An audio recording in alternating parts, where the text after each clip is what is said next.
Hello, everyone. Good evening. So, I hope everybody enjoyed their weekend and happy Veterans Day.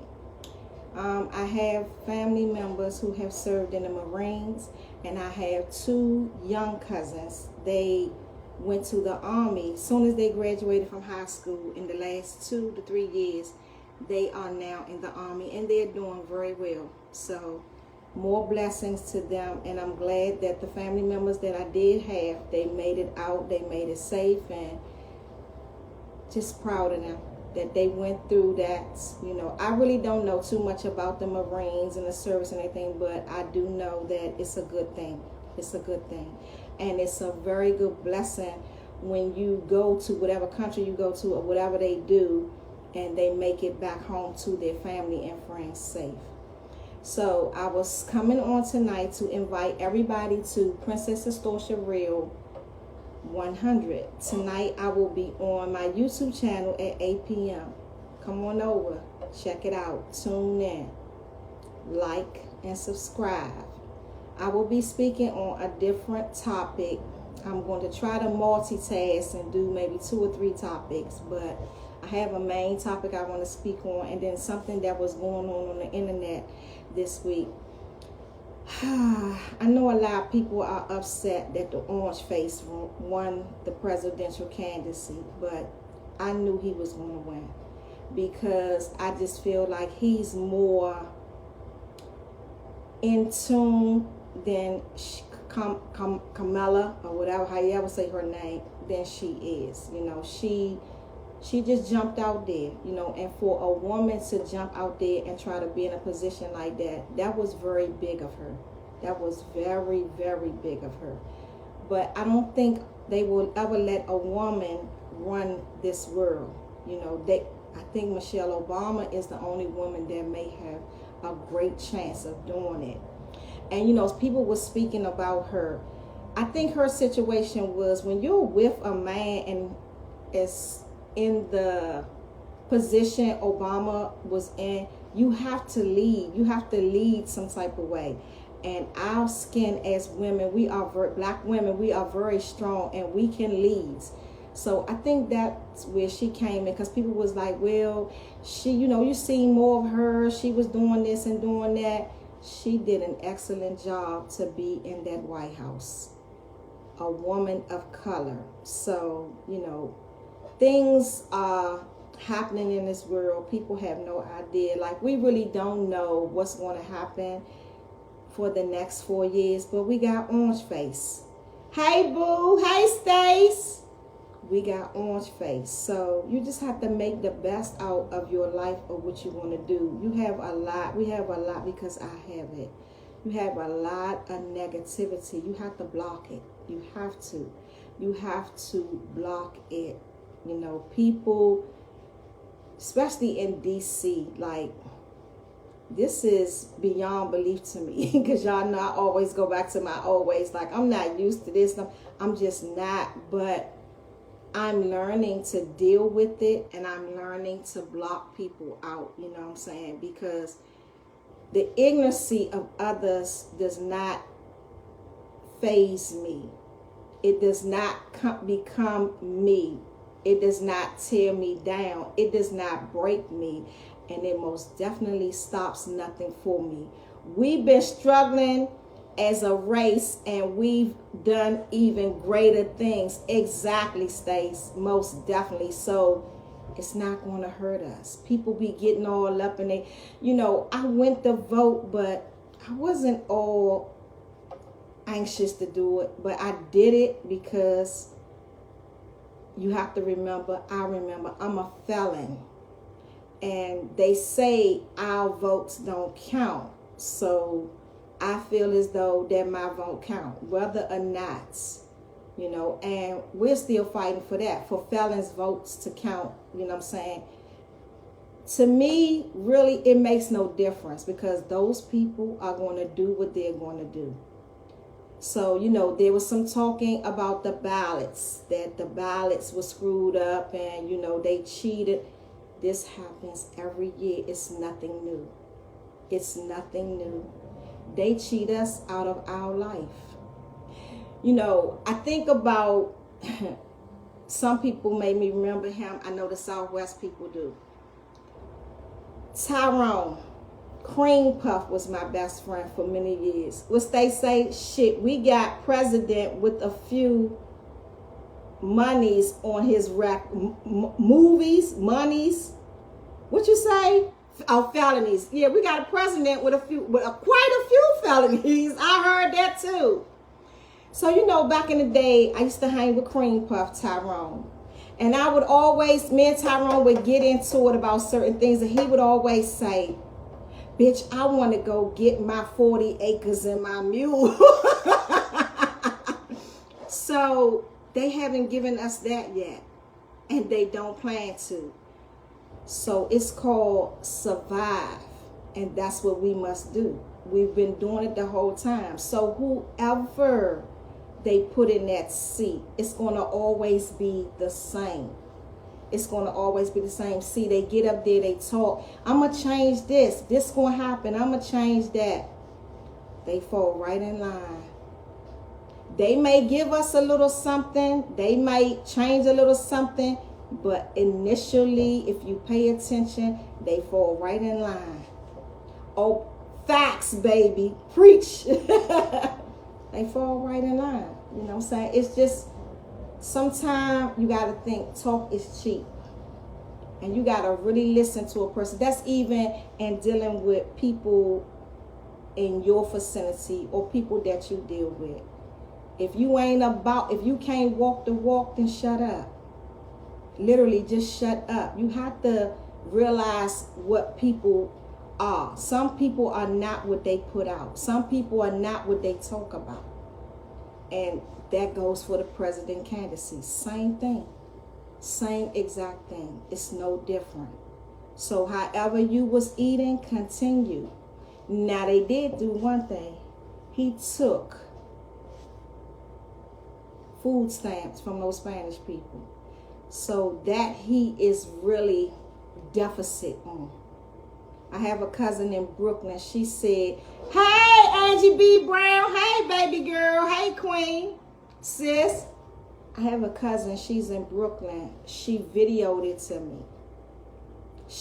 They put them Spanish people on a bus the next day after he won.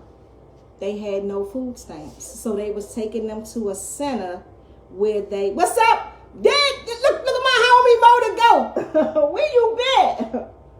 They were taking them to, hello, Mr. Turner. They were taking them to a center where they were giving them boxed food because he cut their food stamps. So some things that the orange face says, he sticks to it. And one thing is he does not like those Spanish people over here. That's why he built the wall and this, that, and the other. So that he is really going to be on. You know, as far as where we are concerned, you know, middle class, black people, rich people, poor people, ain't too much going to change. Ain't too much going to change. If you're not up to date on your housing, so he's like, what up, Black Barbie? Deuces. If you're not too stable on your housing or too stable in your financial situation, you know, things may get rough for you. Things may get better. It depends on you as the individual. It really has nothing to do with him because he's going to do what he's going to do. He's going to release some black people. He's done it before. He's going to do it. He's going to release some black people out of prison. He gonna keep some in there. He gonna change a couple of rules, and he gonna screw that place over. He's done it more than once, so he's gonna do it again, and he's gonna sit back and he's going to laugh. He gonna do something with the Chinese people, the Mexicans. That's the Spanish people. The Mexicans, the Arabians.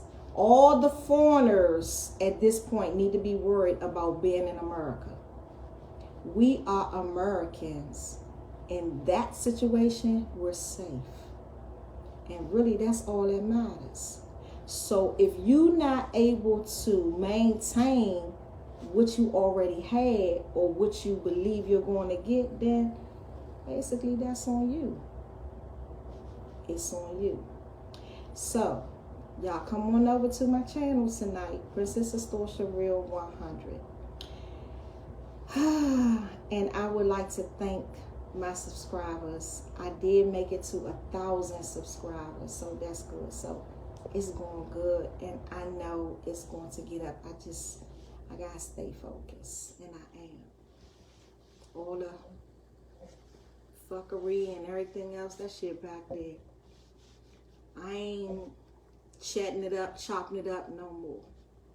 I'm doing something else, something a little bit better. You know, I've learned, but I've been through this all my life. Sometimes when you keep them guessing and you keep them thinking, hey, little bro, love you. Dan, when you keep them guessing and they have the slightest idea what your next move is, you screw them up every time. You fuck them up real good. So at this point, that's where I'm at. That's where I am. You know, I had to sit down and I thought, and I told y'all, it's some days I get up and I just look at myself in the mirror and I just bust out laughing. I never get to the point where I'm at the point where I cry. I can't even make myself cry. That's sad, but it's true. Hello, big sister. Love you too. I will, little bro. What's up, Mr. Walker? So I've never, you know, and somebody asked me that. They said, Astocia, have you ever been to a point where you cried? And I told him, the only time I really cried, is when I was locked up and I called home for my son, and I didn't know where my son was for 2 weeks, and I lost it. The phone wasn't going through, the emails wasn't going through, and I literally lost it. And at that time, I was in the hole. I was in the shoe. What's up, bruh, Sykes? I was in the shoe. Thomas, I was in the shoe.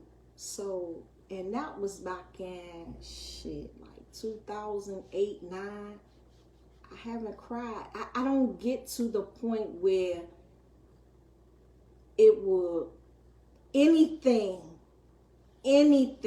gets under me where it makes me want to cry.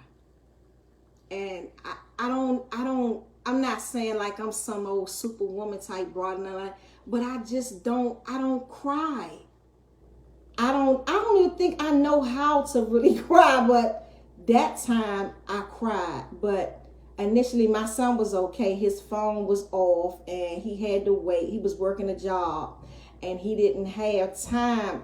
The times that I was calling, he wasn't able to email me back or go get somebody's phone, and he had to wait till he get paid so he can turn his phone off. So when I really got to calling, you know, I was calling people, and at that time, my brother, may he rest in peace, Rico was living, and I called Rico, and he was like, you should have just called me first. He's okay. You know what I'm saying? We got him.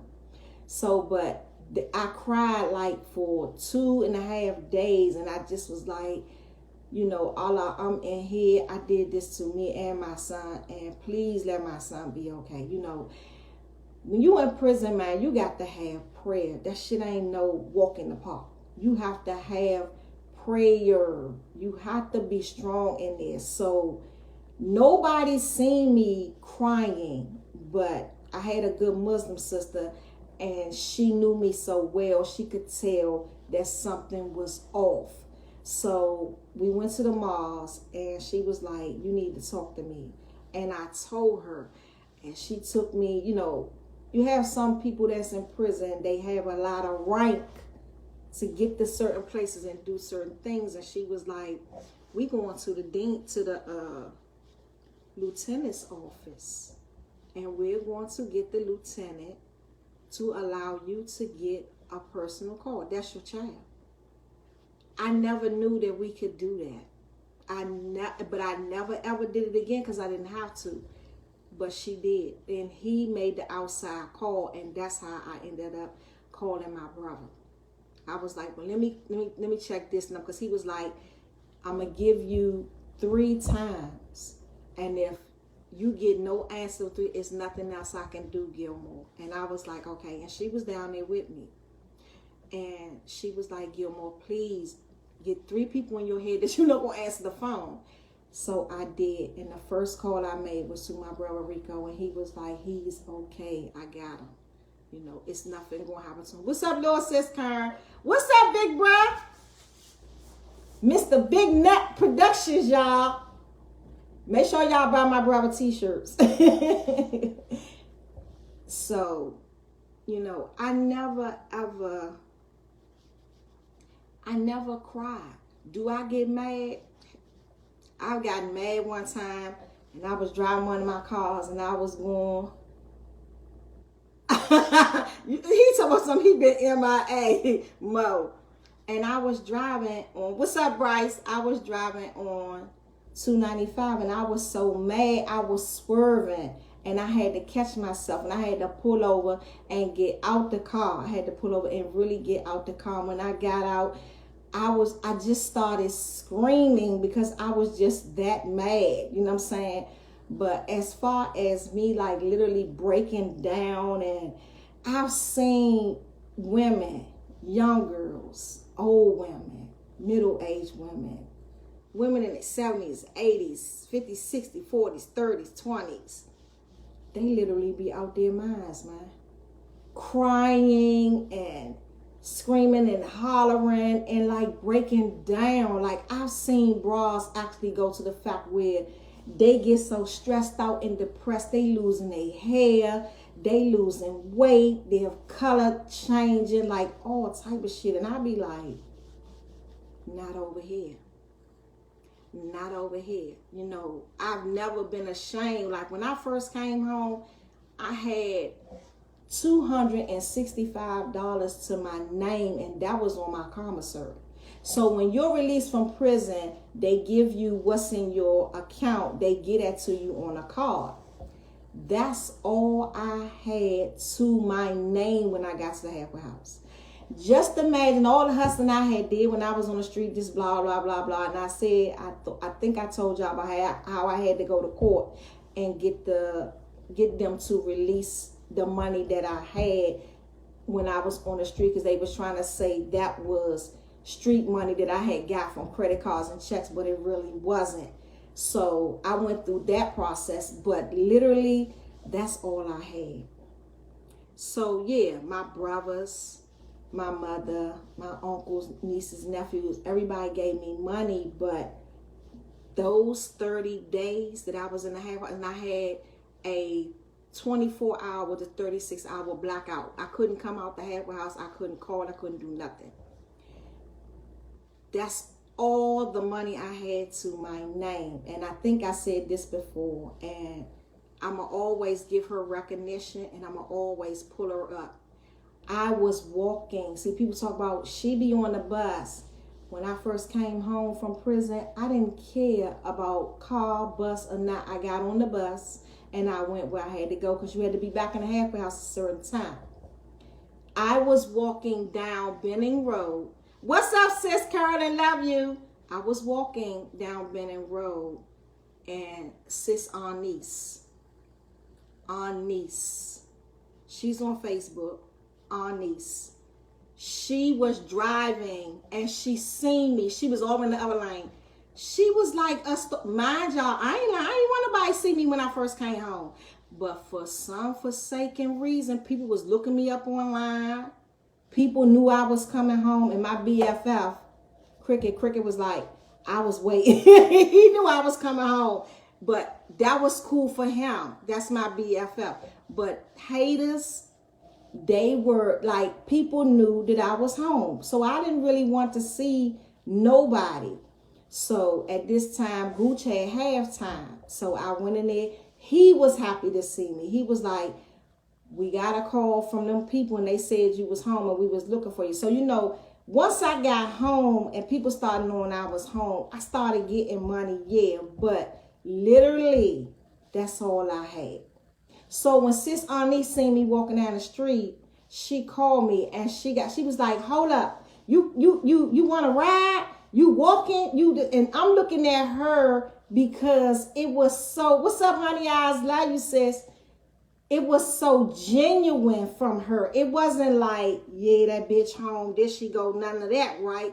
It was genuine. She jumped out her car and she was like a Storsha, gave me a big hug, and I'm just standing looking. She was like, this is her. I ain't got much money, but here a couple of dollars. We gotta look out for each other. And I was like, whoa.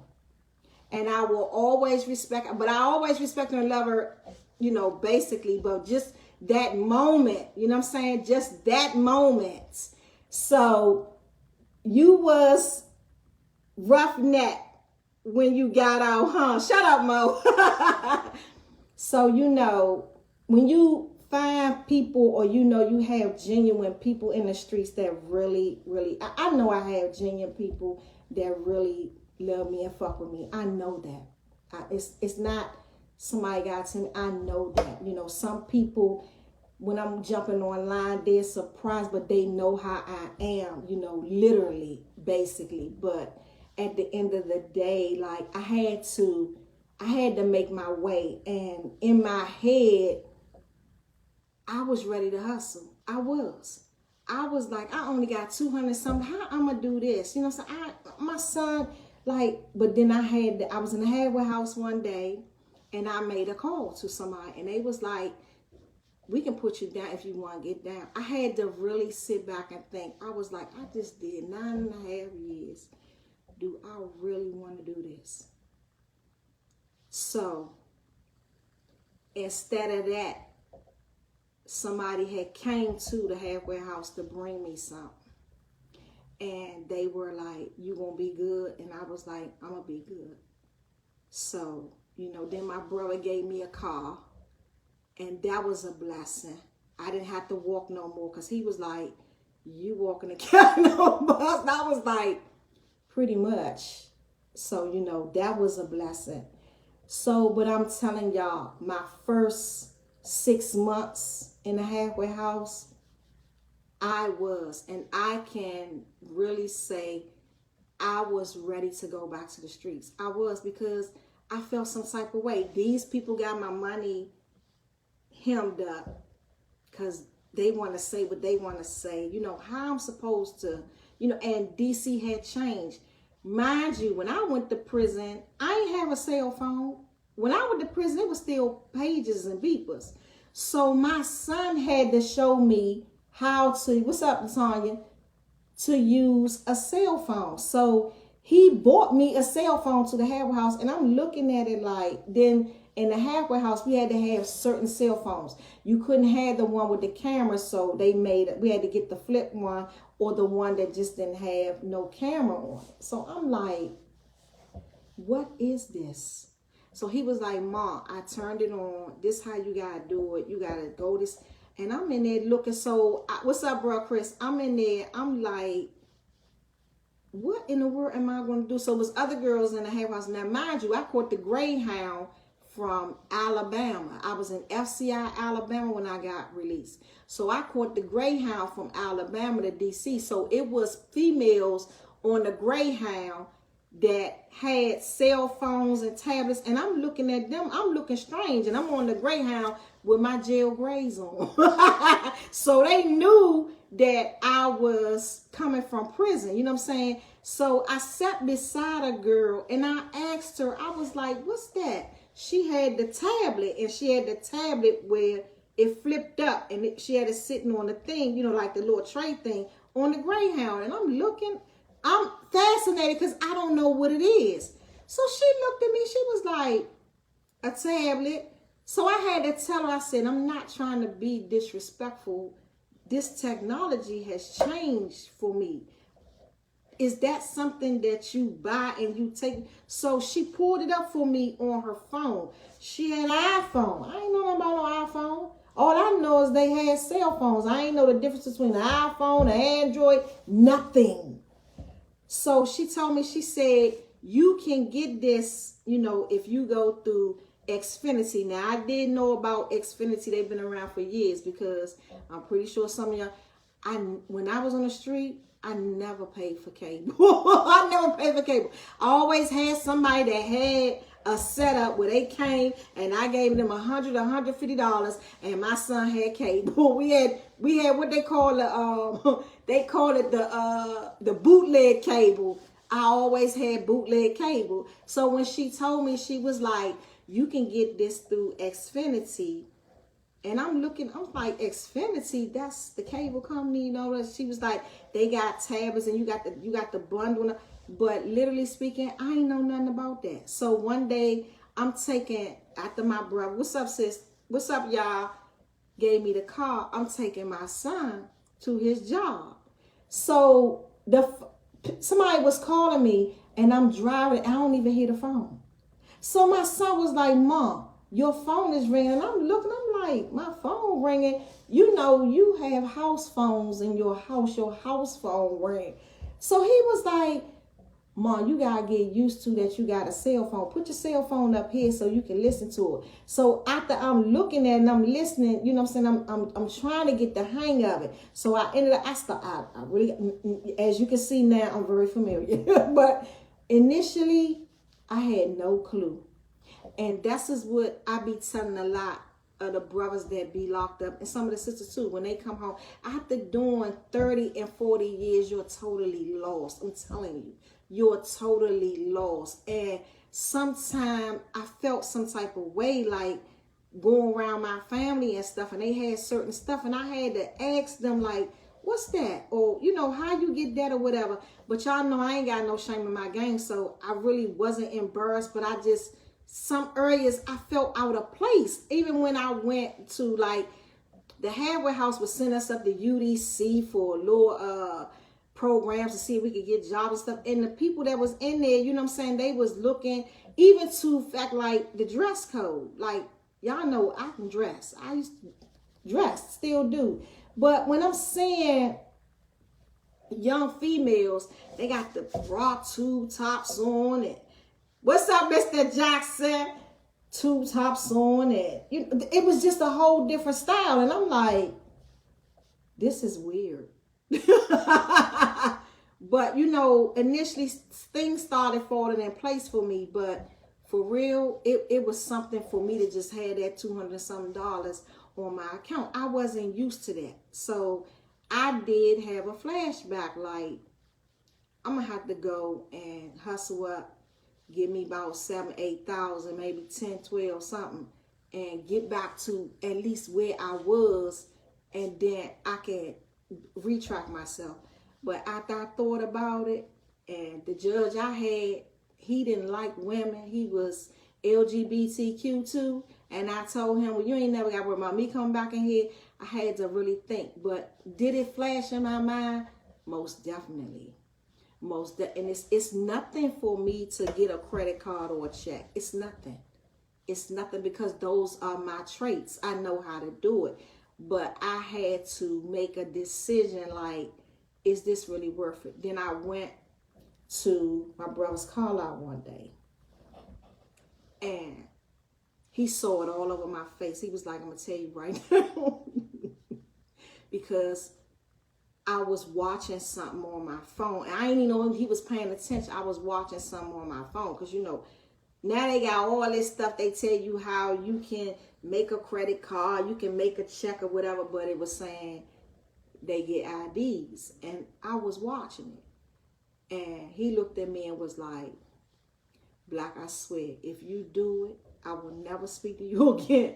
I will never speak to you again. And don't come down here. I'm going to lock the gate. I'm going to tell anybody that's in here, don't let you in here. Don't go back to doing that shit. It's not worth it. So he literally cursed me out. Like, he went off, pointing his finger and all that. He went off. So I'm sitting there listening to him, but I'm still reading. Because, y'all, some people, one it'll go on my ear and go out the next. Some people I listen, it'll stick. But that day I wasn't paying him no mind. And he knew I wasn't paying him no mind, but he was mad. He was like, go ahead and leave because you're not paying me no mind. So I had to be back in the halfway house anyway at 6:30. So I walked down the street. I'm walking down the street. But I'm saying in my mind, like, man, if one thing I can give my family, especially my son, I gotta prove them wrong. Because all of them, they was like, she ain't finished. She gonna do it. She gonna, because it was killing me. Seriously, it was killing me because I'm like, okay, it wasn't about the clothes, the jewelry, the pocketbooks, and all. I had all that. My son kept all my stuff. It wasn't. It was just the fact that I had to start from the bottom and come back up, and I was in no shape, form, or fashion. Like I was just like, not me. I can't be doing this. Like this is for real. But I said, you know what? I'm going to put this shit behind me and I'm going to try something else. I have to, because if I don't, I'm going back. And if I go back at this point, because once you go, if you go in for another charge or something, you might could be able to escape it. But you go back in for the same charge, especially if you already had a federal charge on. You go back in for the same charge, it's nothing nice. It's nothing nice. And if I go back, I can say it, because see, they like to play with me. But I'm smarter than them. If I go back for the same charge, I'm a 3-time loser. I'm not coming back out here. I'm going to get, they was giving me 20. They buckled that down. So just imagine how much I'm going to get. And that other color, they go in them prisons day in and day out with a white collar crime. And they get 3 years, 25 months, 18 months, or no time at all. Us, they sticking it. So, you know, people think prison is a can of beans or shit. I can fly through that. It's not. It's not. Things may not happen to you, but you will hear, see, and know things that happen to another person. So it's a praying situation. It really is. Even, you know, I've seen females that get comfortable. I never got comfortable because that was never a place for me to get comfortable in, because I always knew I had a number, a release date, and a time to be out of there. What's up, Miss Kane? So when people started talking, you know what I'm saying, I never really knew. Some of the women that were in there, you would be surprised. You would be surprised. I went in there for a white collar crime. I had women in there who really was needling niggas, like a dude did something to them or cheated on them or made them broke or something. They sticking needles in their neck, killing these niggas. Like, it was some vicious females that were locked up. And females got just as much time as the niggas do. 3 life sentences, 8 life sentences, 5 life sentences. Like, it's real. I was locked up in the federal prison out Oklahoma with a female who actually said she got tired of her husband beating her. And domestic violence is one thing that I'm going to talk about on the show tonight. So y'all come on over and check me out at 8. So in my head, I'm saying to myself, I hear women always say, he beats me, but I love him. I can't get away. For me, if a nigga put their hands on me, we both leaving with some type of damage to us. But I'm leaving. I just don't feel that I'm that weak to stay with a man that I know continuously to beat me. So she had the pictures. He beat this. She was a black girl. He beat her. I didn't think black women. I know we can get black eyes, and she was blue. Her face on one side was blue. He beat her till she was black and blue. She said, and one day he took his Timberland boot and kicked her out of the dining table chair. She said, Astoria, that was it. She said, the next thing, all I seen was blood. She went and bought a fucking chainsaw. A chainsaw. I know I got my machete. Okay, cool. A chainsaw. She said she gave him some Thorazine.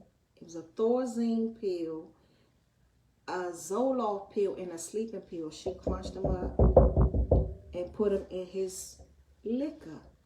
So she said on Fridays, he would want her to, they would have Freaky Friday, dress up. You know, she would dress up. She would dress up as a nurse or stripper, prostitute, whatever. She said this night she dressed up as a police officer. He didn't even recognize what was going on. She said this night she dressed up as a police officer. She went, she mixed the pills up and put it in his drink. This nigga liked to drink Grey Goose and cranberry juice. So while she telling me the story, I'm thinking like, he didn't even see the pills sizzling it, because you can't see shit in the cup with the cranberry juice. She said, Astoria, I made him she said he didn't even pay attention. She said it's usually the cocktail cup. She made him a big cup. He drunk it all and passed out.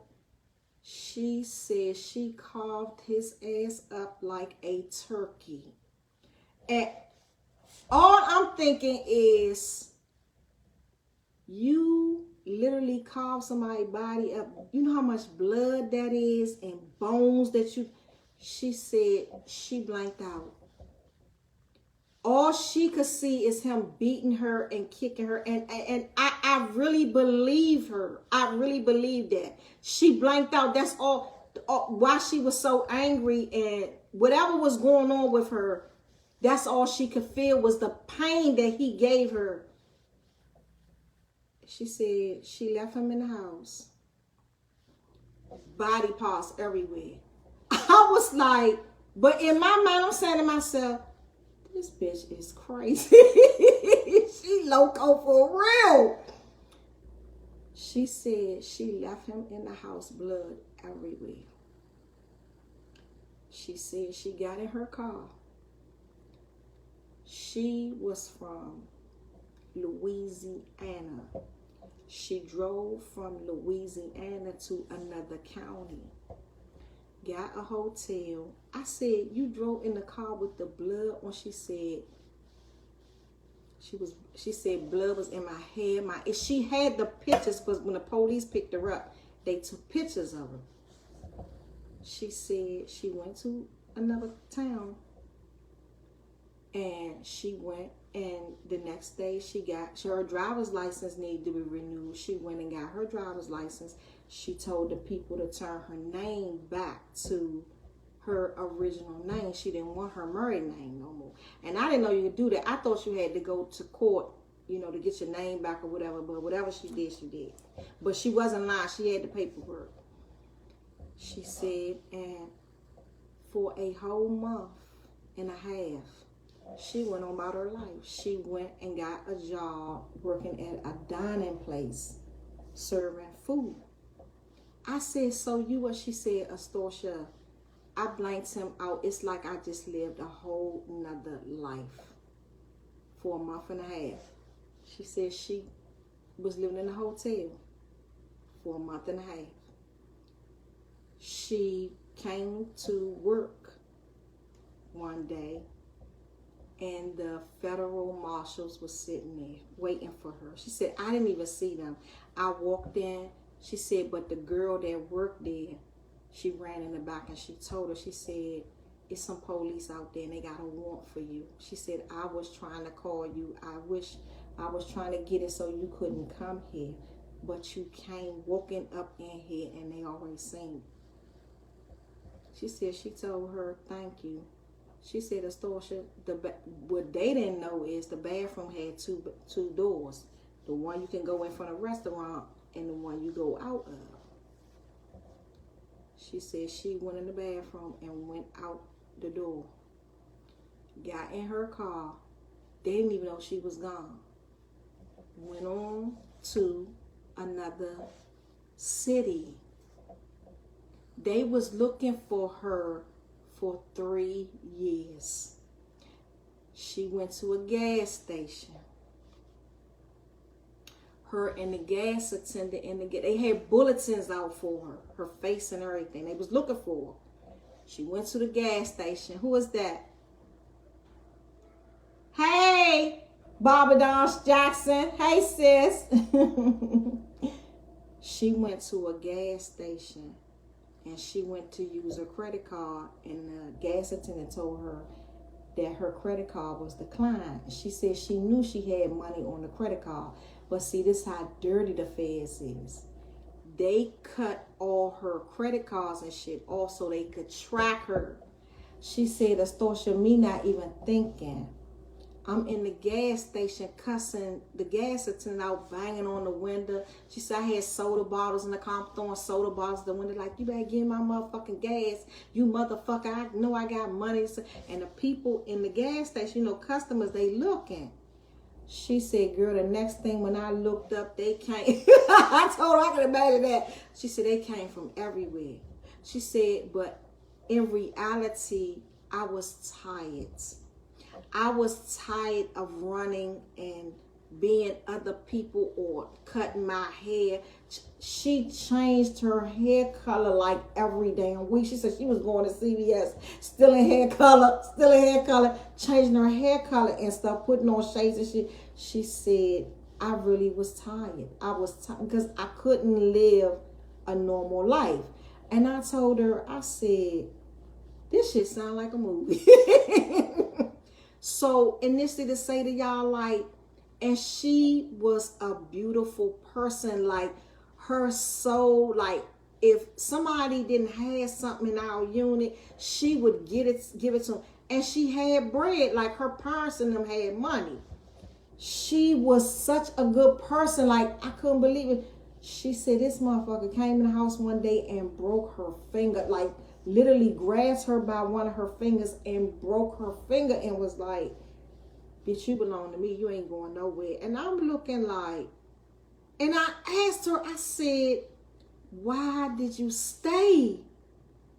Sometimes I just feel, and I say it to some of my friends that be going through situations, they boyfriend be beating ass or the man, they go and marry these niggas or whatever. I'm like, okay, sis, I want you to be happy, but I want you to be at peace, and I want you to be safe and strong and all of that. I've seen niggas break bitch jaws and all type, and I'm just looking at them like, for me, there's no love that beats me. For real. This ain't no motherfucker Ike and Tina. I'm not doing it. Because I'm going to beat his ass back. He's going to leave with something.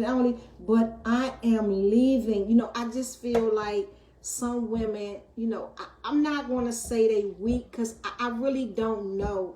But what she told me was, she was like, Astoria, I just didn't have enough guts or enough in me to get, but you had enough guts to end his life.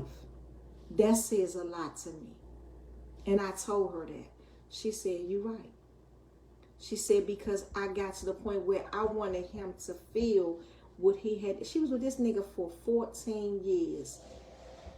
It's no way I'm gonna let no man beat me and stomp me. And she said one time she was in a hospital where she had to have her fucking in the inside of her mouth down the bottom stitched up because he punched her in her face and busted her. I'm like, baby, I cannot. I'm sorry. What? I want you to call me. I'm going to inbox on. Okay, sis, I will. And I was just like, you know, but and I told y'all before, like some women in prison, they are very, very talented. Very talented. But they did something that the law did not want for them, and they're in prison with life sentences. Like, for real, that shit gets real. Hello, Miss Pierce. That shit gets real. And you see some of the prettiest girls in prison, some of the most respectfulest women, some that's just, they so humble. But when that prison shit kick in, that shit will turn you gonna either, like I said, you either gonna get down or you gonna lay down. I ain't laying down. I've seen some of them just come in there and their whole lives just get ripped, torn to pieces. Because it's not a place where you go and you can say, fuck it, I'm going to sit back. I can do my time and I'm going to go home. I told y'all before, my mother was like, just go in there and mind your business. You're going to be all right. She had no fucking idea what she was saying. It's not even about mind your business. You're going to get tried one way or another. So when they run around, she's crazy, bitch.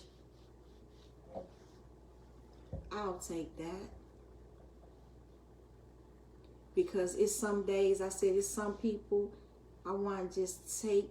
I don't want to cut them. I'll cut their ass up with a machete or something. I'm not using no drill and all. Baby, but you have people, man, in this world who gets you there, who really, really gets you there. But as far as domestic violence, I cannot sit. And I won't say like I'm some type of strong beastie broad and I'm like that. I'm not sitting letting no nigga block my eyes and beat my ribs, and I'm not doing it. I'm just not. I'm sorry. And for the men, that's some sucker shit. For real. If you gotta beat on a woman, go beat on some of these men. Let me see you do that. Because then they get to the prison, and baby, it's a whole nother tootie shoot. They don't want to beat on them niggas. They can't beat them niggas in there. But you can take advantage of a woman. I've seen niggas pull women hair out. And I'll be like, I can't even look at you, let alone talk to you or have a conversation. For real. For real. My son knows better. Because I will beat his ass just like I do on him. And dare him to pull his hand and fight back. He better not ever put his hand on a woman. It's crazy. It is just, I just be looking like, what is wrong with y'all? You around here, you in the car with this nigga and you got on shades and he done blocked both of your eyes, your lips sticking up like this. Your body is just beat and broke down. And then when they get to their point, I don't want her. Look at her. She all broken up. You done beat this woman up. You beat her up, broke her down, and now you talk about you don't want her. I guess you don't. And then I'm going to discuss this. You ladies got to be up on your game. For real. Like, it's not even about being lonely, or it's not even about I don't want to be by myself. I'm at my best. I'm telling you. I'm at my best when I'm by myself. Now, when I get with a nigga, if he, my shit different. We gotta collaborate together. If we ain't collaborate together, that shit ain't going nowhere. So, but I'm at my best by myself. You got a lot of y'all, man, y'all will settle for anything. Y'all know these niggas out here sleeping with other men and you, oh, it's okay. No, it's not, sis. No, it's not, my lady. No, it's not, honey. No, it's not. If that's what he want to do, you shouldn't put yourself in a situation just because you don't want to be lonely. Or just because you don't want to be with a man. Or just because you don't want to be unclaimed. If a nigga ain't claiming you, ain't claiming. You know how many times they done told my son father say he ain't claiming me. And I be like, tell him okay. And then I get something saying Have you lost your mind? When did I say that? But just initially saying. Because these niggas play a lot of games too. The prison ones, the street ones, the no ones. They play a lot of games. So you have to build your shit up for yourself. Like, nobody is to take your integrity, your self-respect, your morals, and your dignities. Not a nigga. For real. When I see women busting out crying, oh, why he doing this to me? I attacks these niggas. I don't be playing with them. You do something to me, you won't remember me, and it ain't gonna be. I don't care how you take it. It might not be the nicest way that you want to remember me, but don't play with me. And I'm not saying every woman has to do that, but I be saying y'all do the most, and for real, it's embarrassing. It's no nigga in this world. All the stuff I done heard about this one supposed to said this, that, and the other. No nigga in this world could ever say Astoria, oh, I had her crying. She was buckling down and this. I done burned niggas' clothes up. I done sold their clothes. I done put them out. I done did everything. Except for put one in a casket. Seriously. I be saying, and it hurts me to see my black sisters letting a man manipulate you and do things. I've heard Ross say, oh, he just really needs somebody to just help him out and talk to him. Fuck helping him out. That nigga got 2 feet. He can breathe, walk, talk, shit, shave, and bathe.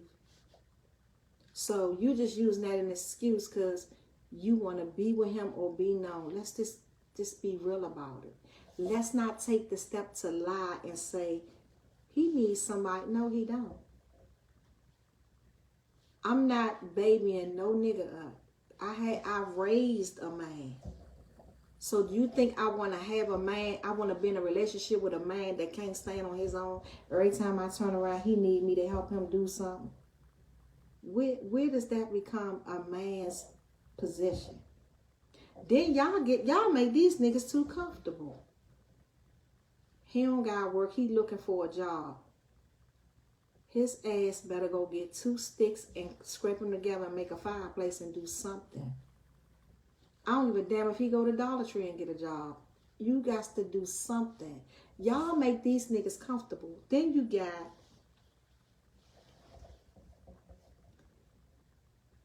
the old broads. If you want to get Stella, you want Stella to have your groove back, Stella. I don't know how y'all want to do it. I don't care how y'all do it. But with me, I'm not messing with no youngins. I'm not. That to me says a lot about me as a woman, a grown-ass, overgrown-ass woman. My integrity. And I'm not, don't get me wrong. I'm not disrespecting you ladies. If that's what you want to do, that's what you want to do. But when I'm 60, I'm not messing with no nigga in his fucking 30s and 40s. He's still grooming, growing. I'm groomed. I'm grown. So I had one young lady tell me, I think she like 45 or 48, something like that. She might not be, I know she in her 40s. She said, and I was appalled. She said, who? The youngin', he come over. We do what we do. And I turn on the Xbox, PlayStation, and give him a bowl of cereal. Tell him, go sit right there. When you finish or whatever, then you get ready to go home. I was devastated. I looked at her and I was like, what the fuck did you just say? She was like, yeah. Mm-hmm. Child, the youngest, they just want to lay up for a couple of little hours, child, get their little thing off. I get my little thing off, get my little coin, child, and I send them on in there, turn the PlayStation on and give them a bowl of cereal. Allah, please forgive if my son ever going to jail. I'm going to jail. But I was like, Lord have mercy. But she was serious. She was serious. So, you know, and I heard a lot of these young dudes, they be like, I'm finna move my hand, y'all. They be like, I'm gonna give me an old broad, cause old broads take care of you. I don't know if that's what y'all do. I'm not knocking it. I'm not. If that's what y'all do, that's what y'all do. I have a 34-year-old that I'm still moving along. I'm not taking no nigga 30, under 45, under 49 shit in my house talking about I'm taking care of him. What? And this is where we get shit confused as women. We allow them to basically lean on us. It's nothing wrong with helping your mate or a nigga you know that's not gonna cross you.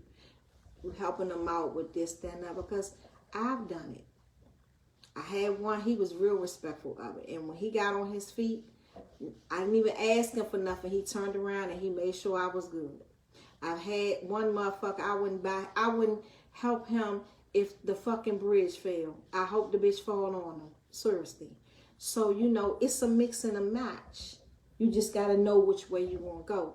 But when you get these old coward, sorry ass niggas that just want to, they think it's cool. Yeah, I'm gonna go ahead and chill with her for a couple days, get a couple of dollars from her, you know, tell her I ain't got no money. And you know this nigga lying. What can a broke nigga do? But then y'all get in y'all feelings and y'all feel as though, well, he here with me. He not going nowhere because he ain't got no money. I got the money, so I'm going to take care of him because I need him here with me. That becomes a mentality thing, and it becomes your integrity, your morals, your self-respect, and you just fucking let your dignity go straight out the window. So when other people are seeing you with this clown and they looking at you like, what in the hell? Which in reality, it's none of their business. It's none of their business. But you as a woman feel as though you hold a higher standard than that. But apparently you don't, because you have belittled yourself to this. And at the end of the day, it is what it is, because that's something that you have to deal with. But the abuse, and a lot of people don't understand, like my brothers, I really love my brothers because I never really seen them. I've heard the girls say, oh, they ass be cheating and this. And I understand that. But I've never really seen my brother, especially my brother Peanut, Big Nut Brothers. I never seen Nut like get out of line with a broad. He may have been thinking it, but I've never actually heard it. My brother Rico, J. John, and so this is where it becomes with me. You know what I'm saying? Not to allow a nigga to disrespect me. Because I've never seen, you know what I'm saying? And Big Nut, he be having so much nut, be looking sometimes. Sometimes I know he be, you know, in his feelings about a broad or situation with him. But I've never, ever seen, I've never heard it. I've heard some shit that he done now. But in reality, I've never heard that he called a girl a bitch. None of that. These dudes today, like back in our day, we had a lot of men, man. Men. When I say men, I mean men. They not standing there going back and forth with you. They not saying nothing. They feel as though I'm a man. I'm not arguing with this bra, I'm just going to leave her alone. These dudes, these niggas today, you might, when you buying you a pair of Vickies, you might well buy him a pair. I can't, it does something to me because I really will disrespect you. And in me disrespecting you that way, we have nothing. Nothing. And I look at you a whole total different way because in my eyes, you're supposed to be a man. Not a woman, a man.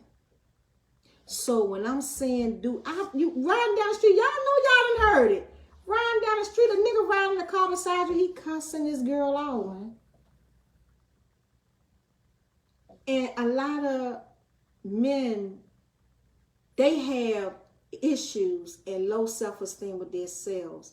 But when they do that to a woman, it brings her self-esteem straight on down. I'm not letting no nigga bring my self-esteem down. You gonna have to do more than that, my brother. Because by the time I finish with you, you gonna be feeling some type of way, not me. And I'm a walk. I be seeing bras literally sit down crying, go boo-hooing. He messing with her. He know I'm doing this for him. Tell you something. When you're with a man and you do this, that, and the other, this, that, and the other, this, that, and the other, you can tell if he appreciates it or not. You can tell if he's using you or he appreciates what you do. It's no way y'all gonna tell me you can't because you're too grown for that. And this ain't your first time around the rodeo. You can literally tell. So if you choose to be that fool for this month or the fool for the rest of the year or whatever, that's on you. But don't get mad when other people address you about it or you feel that they talking about you about it. That's what you get because you putting it out there for everybody. Nothing I've ever said online about my son's father or any other dude that I'm worried about the backlash. Because I don't give a fuck. Because I know what I know. I've even went as far as to tell people, he probably did say it. Because that shit don't hurt me. It doesn't bother me. And I think a lot of people do things to people and they say things to people because they feel as though, especially me, that's a way of getting at me, or they think they embarrassing me or making the world know something that they think they know about me. But then when it backfire on them and they see that shit rubs off me, I'm a champ to it, they be fucked up. They be literally fucked. They be thinking in their head like, what else can I do to her? Nothing. Nothing. Nothing. And I said it before, yes, a lot of shit I done covered up for him. And the story moves on. And I had this, I said it to myself, and he won't say it to me. I don't give a fuck what he said. Y'all said he said. He will not say it to me. And I told another girl, if that nigga didn't say it to you, fuck what them people say. And I mean it. So, you have to know yourself first and know the next person that you're dealing with, or know the people that you're dealing with. And people will never understand me, and I get that. I ain't mad. I'm just moving on because I know which way I want to eat. You ain't feeding me over that way, so what the fuck I'm worried about that for? But I'm not letting no nigga beat me to death either. That shit ain't going down. I'm not walking around here with no black eyes. I'm not walking around here with no broken ribs. I'm not walking around here letting a nigga tell somebody, oh, when I see her, you gonna do what? Nigga, we gonna both be fucked up. And I had a situation when I was young, and I think it didn't make me out of tune or whatever. It actually made me more aggressive. It really did. And I can say that it did. So I don't play with these niggas at all about nothing. If you want to tackle me, you want to tackle me. We going to do what we going to do. And I'm not calling the police. I don't need them. Because when I finish with your ass, you probably going to want to call them on me. And that's been done before too. So, you know, sometimes I feel bad for some of these sisters. I see them go through stuff. Don't ever let a man dictate how you going to react, your feelings to things, or how you're going to behave to them. If you ain't giving me nothing for me to behave right, then what I'm behaving for? We all got to respect each other in the aspect one day, but I be damned if I'm going jumping through hoops, and I'm the only one jumping through this hoops, and this nigga laid back doing whatever. And now it done flip. You got some of the females, the niggas jumping through hoops for them, and they doing whatever. So, you know, it works both ways. And to some of these men, because we do have some men that won't fight a woman or won't argue a woman. So the mental abuse to them, the physical abuse, the verbal abuse to a man is a lot to take on. But I'm going to say this to those brothers that do that. You're a very strong man. You are a man. You're not a wuss. You're not a pussy. You're not a sucker. None of those things. You are what you were born into this world to be. Because I've seen women cuss men out, throw pocketbooks at them, all type of shit, and the brother just walks off. That's a man. So you wear your title and your description very well. And I can respect that. But don't allow her to move in your space and get you where I don't want to leave her because I love her so much. She don't love you. Anytime you get to the fact where you disrespecting each other, and that's just, and I didn't like get to the fact that I just had to learn this. That's how I feel. That's how I feel. If I'm out on the street and a nigga disrespecting me, or I'm feeling like I gotta do that to him, I don't need you. There's nothing we can accomplish, because that right there broke the level of anything. And I think a lot of people don't understand that. And let's come to women be vulnerable. I'ma just stay because I don't got nothing else. Sis, you got yourself. Think about yourself first. You have yourself. It's called self-preservation. Than to be sitting up here allowing a nigga to do whatever he want to do to you. Y'all be getting too comfortable. I can't. And that's just me. Ain't no dollar, no meat in his pants, and nothing else behind that is going to make me stay with nobody that's physically abusing me, mentally abusing me, and verbally abusing me. That's too much shit for me to handle.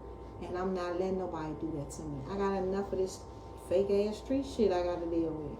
And I ain't even dealing with that. I'm letting that shit ride over my head. So do you think I want to come home to an abusive nigga?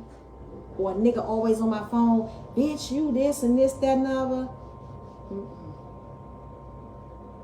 When you start calling me, the nigga on the street called me a bitch, and what did I do? Went left. Don't call me out my name. Don't you have a mother, whether she's alive or dead? Don't ever call me out my name. That's something I can't deal with. I don't tolerate that type of shit. So when I get to calling you all type of this, that, and the other, we dead. Anything else is there. Ain't no let's kiss and make up. No. I don't want no nigga on top of me that this totally disrespected me and called me out my name. And you think I want to lay up with you for the next two hours or 3 hours? No, sir, because I'm looking like I might do something and be over to jail. So, y'all, I'm getting off of here. Come on over to Princess Extortion Real 100 at 8 o'clock. I might get into some deep stuff. I said I was going to talk about some stuff, but I'm going to chop it up. But you ladies, man, please learn to love yourself. If these men don't love you, find somebody who will. Do not stay for the physical, mental, and verbal abuse. It's not good. It's not good for you mentally. And that's for a man also. Don't stay with a person that's not really for you, because you're not going to marry that person. You're not going to be with them forever. Marriages around here look real funny to me, because I remember when marriages was deep. These people get married all for the wrong reasons around this motherfucker, but hey, more power to them. I tip my hat off. I ain't ready yet. When I did something here, I'm gonna keep that under wraps. But in all, man, it's all about you and your happiness. You have to live comfortably. As you see, we got this orange person in the White House. He don't know if he got dementia, bipolar. He don't know what he got. He don't know what he got. He just going along day for day until he passes out. So we don't know what's going to happen. But I'm telling you, relieve yourself. Do not stay with somebody because you feel comfortable. I know this is a fucked up world we live in. Men are not who they used to be. Women are not who they used to be. But you gotta be accountable for you. Don't keep letting the nigga just drag you along. You better than that, sis. You are most definitely better than that. And my heart goes out to you because I'm better than that and I'm stronger than that. I'm not doing that. I can be by myself and watch TV and flick that motherfucker. I ain't got no problem. And wake up just like the next day. But we have a lot of people who can't. They need somebody with them. Or they need somebody. I'm not a needy woman. And when you a needy woman, I don't know how that feels because I'm not, but I guess you feel you have to have somebody. Have yourself. And on that note, I'll see y'all later. What's up, Charlie on over to Princess Extortion Real 100. I'll be on at 8. See y'all later.